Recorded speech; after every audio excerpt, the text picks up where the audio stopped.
So what is an investigation conversation? It falls within the research synergy wheel, and the primary value for the shared knowledge community is cooperation. How good are you at finding out information? How good are you at staying on a track through a series of questions to figure something out?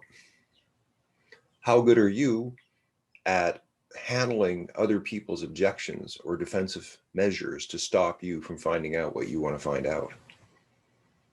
How good are you at knowing what you're trying to find out? How good are you at identifying when you really can't go further and now you're being rude and now you need to leave the conversation or change the conversation? Each of these are skills within the idea of a investigation conversation. And investigation conversation, you have to ask yourself, do you use it? Do you consciously use this conversation at times to find out what you need to find out? And if you never use it, why is that so? Or if you use it a little bit and you're not that successful, why is that so? And how much do you value cooperation? How much do you value trying to find information out that you don't know? How much do you spend time investigating things, either by yourself through research or with other people through questions? This conversation is a very, very powerful one.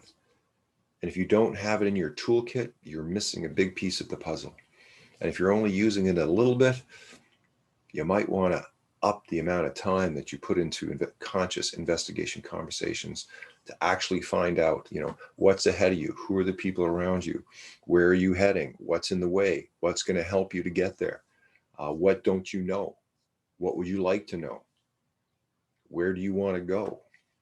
These are all big questions, and asking the right questions is the start of a good investigation conversation. And so start by asking yourself these questions first, and then begin to learn how to ask other people questions to find out the information that you need to know for you to progress in your goals and where you're heading and what you're supporting and what you want to do with the world. So that's the beginning of the investigation conversation, but it's a lifelong journey to learn how to become a very good investigator.